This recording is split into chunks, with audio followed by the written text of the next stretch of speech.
Welcome to my YouTube channel.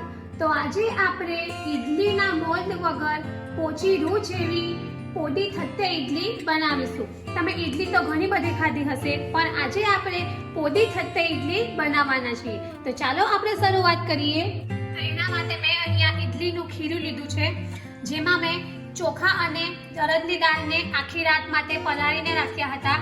ત્યાર પછી સવારે મેં મિક્સરમાં ક્રશ કરી લીધી હતી અને 8 થી 10 કલાક એને આથો આવવા દીધો છે। ત્યાર પછી પોદી બનાવવા માટે ચણાની દાળ છે, અડદની દાળ છે, તલ છે, લાલ સૂકા મરચાં છે, ત્યાર પછી 1 ચમચી કાશ્મીરી મરચું છે, સોલ્ટ છે, હળદર છે અને મીઠા લીમડાના પાન છે। તો સૌથી પહેલા આપણે પોદી બનાવીશું। તો એના માટે મેં અહીંયા ગેસ ઉપર એક પેન લીધી છે। ત્યાર પછી આપણે તેમાં સફેદ તલ છે તે એડ કરીશું અને તલને આપણે શેકી લઈશું। તલને આપણે કલર ચેન્જ નથી કરવાનો, પરંતુ થોડા તલ ફૂલી જાય ત્યાં સુધી આપણે એને શેકીશું। તો મીડિયમ ગેસની ફ્લેમ પર આપણે 1 થી 2 મિનિટ માટે એને શેકી લઈશું।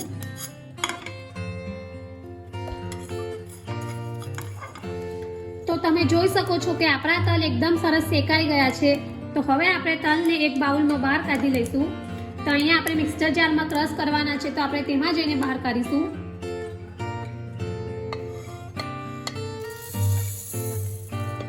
ત્યાર પછી હવે આપણે ગેસ ઉપર એ જ પેનમાં અડધી ચમચી ઓઇલ એડ કરીશું। ત્યાર પછી આપણે એમાં લાલ સૂકા મરચાં છે તે એડ કરીશું અને મરચાંને આપણે બરાબર શેકી લઈશું। ત્યાર પછી આપણે તેમાં મીઠા લીમડાના પાન એડ કરીશું અને 1 થી 2 મિનિટ માટે આપણે એને બરાબર શેકી લઈશું। થોડા કડક જેવા થાય ત્યાં સુધી આપણે એને શેકીશું। તો આપણા મરચાં અને લીમડાના પાન છે તે શેકાઈ ગયા છે, તો આપણે એક પ્લેટમાં બહાર કાઢી લઈશું। હવે આપણે આ જ પેનમાં ગેસ ઉપર અડદની દાળ એડ કરીશું અને ચણાની દાળ એડ કરીશું। આ બંને બરાબર આપણે શેકી લઈશું। તો લગભગ 2 થી 3 મિનિટ આપણને શેકાતા થશે અને આપણે સ્લો ટુ મીડિયમ ગેસ પર જ એને શેકીશું, જેથી દાળ બરાબર શેકાઈ જાય અને બળી ન જાય। આ પોદીને તમે 2 થી 3 મહિના સુધી એરટાઇટ બરણીમાં કે ડબ્બામાં ભરીને સ્ટોર પણ કરી શકો છો અને તમે કોઈ બી ઈદલા છે કે ઢોકળા છે કે ગમે તેની સાથે ખાઈ પણ શકો છો।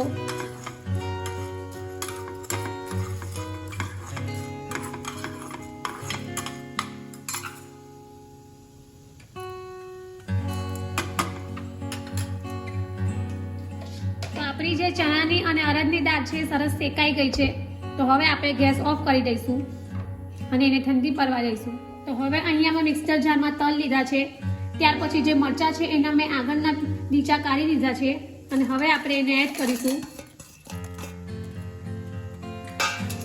ત્યાર પછી આ જે ચણાની દાળ છે અને અડદની દાળ છે એને પણ આપણે એડ કરી દઈશું। પછી આપણે થોડી હળદર એડ કરીશું। ત્યાર પછી આપણે સોલ્ટ એડ કરીશું, લાલ કાશ્મીરી મરચું છે તે એડ કરીશું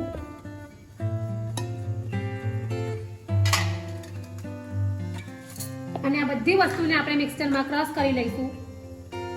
આપણે ઇડલી સાથે ખાવા માટેનો પોદી રેડી છે।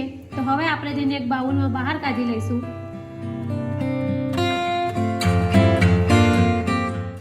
તો હવે આપણે ઇડલીનું ખીરું લઈશું, જેમાં મેં મીઠું પહેલેથી જ એડ કર્યું હતું। ત્યાર પછી હવે આપણે થોડો ઈનો એડ કરીશું અને ચમચીની મદદથી આપણે બરાબર મિક્સ કરી લઈશું। હવે આપણે ઇડલીના મોલ વગર ઇડલી બનાવવાના છીએ। તો અહીંયા મેં આ ટાઈપની જે નાની ડીશ આવે છે તે લીધી છે। તો તેમાં આપણે જે ખીરું રેડી કર્યું છે તે એડ કરીશું।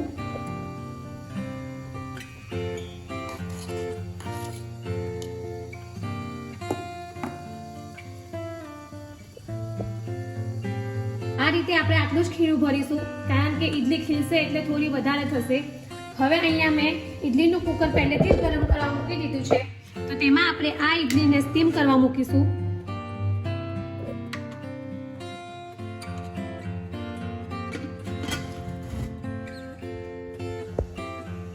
જોઈ શકો છો કે લગભગ 5 થી 6 મિનિટમાં જ આપણી ઈડલી સરસ સ્ટીમ થઈ ગઈ છે. તો હવે આપણે તેને બહાર કાઢી લઈશું.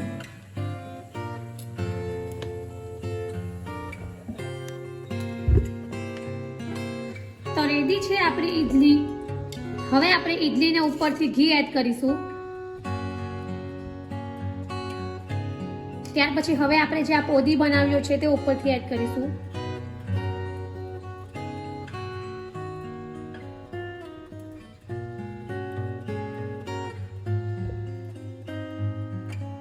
તો રેડી છે આપણી પોદી થતે ઈડલી. તમે ઈડલી તો ઘણીવાર ખાધી હશે, પણ જો તમે આ રીતે પોદી થતે ઈડલી ન બનાવી હોય તો એકવાર જરૂરથી ટ્રાય કરજો અને કમેન્ટ બોક્સમાં મને જણાવજો કે તમને મારી આ રેસીપી કેવી લાગી છે. જેને મેં કોકોનટની ગ્રીન ચટણી સાથે સર્વ કરી છે. કોકોનટની ચટણી બનાવવા માટે મેં કોથમીર લીધી છે, ત્યાર પછી 1 નંગ લીલું મરચું લીધું છે, 8 થી 10 લસણની કળી લીધી હતી, સૂકું કોપરાનું છીણ લીધું હતું, 1 થી 2 ચમચી દાળિયા લીધા હતા, 1 થી 2 ચમચી સિંગદાણા લીધા હતા અને સોલ્ટ લીધું હતું.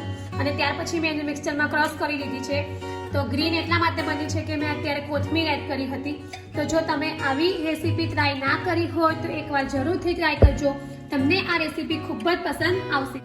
તો તમે જોઈ શકો છો કે એકદમ રૂ જેવી પોચી અને એકદમ સોફ્ટ આપણી ઈડલી બની છે.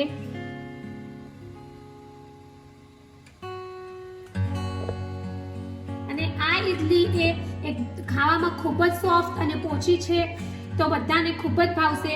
તો તમે એકવાર જરૂરથી આ રેસીપી ટ્રાય કરજો. જો તમને મારી આ પોદી થતે ઈડલીની રેસીપી પસંદ આવી હોય તો મારી ચેનલને લાઈક અને શેર જરૂરથી કરજો અને આવી જ બીજી નવી રેસીપીઓ જાણવા માટે મારી ચેનલને સબસ્ક્રાઇબ કરવાનું ભૂલતા નહીં. તો ફરી પાછા આવા જ નવા વિડીયો સાથે મળીશું. ત્યાં સુધી bye bye and thank you for watching my video.